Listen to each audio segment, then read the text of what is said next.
For my next agenda for cosmetology students, I'm going to talk about the skeletal system, bone composition, bones of the skull, and upper body. We have 206 bones, but we're only going to study the ones that are affected by cosmetology. Bones are composed of 1/3 of organic matter and 2/3 of mineral matter. The organic matter is made of cells and blood. The mineral matter is made of calcium carbonate and calcium phosphate. Bones protect internal organs, give shape and support to the body, store minerals, provide movement to the body along with muscles and ligaments, and are connected by joints. There are two kinds of joints, movable and immovable. Movable joint bends or moves, like the fingers, they bend or move, or the wrist, it moves or bends. Immovable joint is stationary, has little or no movement, like the skull or a pelvis. Bones of the skull are cranium and facial skeletal. We'll study the cranium bones and then we'll study the bones of the facial skeleton. Why do you have to study all those bones as a cosmetologist? Because you need to learn the shape of the head, where everything is positioned, how the head curves, to do haircuts, hairstyles, scalp treatment, and general services. Also, when doing haircuts and services, to mention professionally what you're doing, like cutting at the occipital bone, going down to the parietal bone, doing fringes on the frontal bone.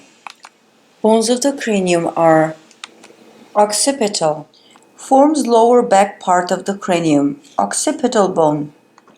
Parietal bones, we have two of them. Parietal bones on both sides of the head. Temporal bones, we have two. Temporal bones around the temple. Frontal bone. Frontal bone makes the forehead and part of the skull. Ethmoid bone. Ethmoid bone makes part of the eye socket and forms part of the nasal cavity. Ethmoid bone. Easy way to memorize. E, ethmoid. E, eye sockets. Sphenoid bone is inside. It connects all of the bones of the skull. It connects the occipital bone, the parietal bones, the temporal bones, the frontal bone, and the ethmoid bones in the middle of the skull. Just imagine that those are all of the bones of the skull and sphenoid is in the middle, connecting all of them together. Bones of the face. The two lacrimal bones make the part of the eye walls. There are just two of them. Lacrimal eye. Lacrimal bone, the bone around the eye.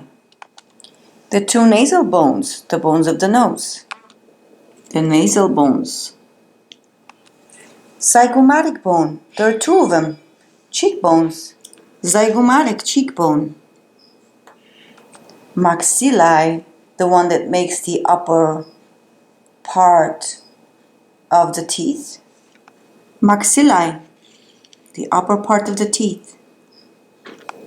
The upper jaw, maxillae. And mandible.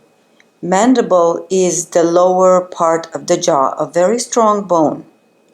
Mandible, the lower part of the jaw. Mandible is the only movable joint of the facial skeleton. To memorize. Mandible, bendable, movable, the only movable joint. Mandible, the only movable joint of the face. Bones of the neck are cervical vertebrae, is the part between the head and the shoulders. Vertebrae. Cervical vertebrae. Hyoid bone, also called the Adam's apple, is a U-shaped bone in the front of the throat. Chest, shoulder, and back bones. Thorax, the rib cage. Thorax, the rib cage, protects the lungs, hearts, organs. Ribs are part of the thorax. The sternum is the middle part, the breastbone of the ribs. Ribs.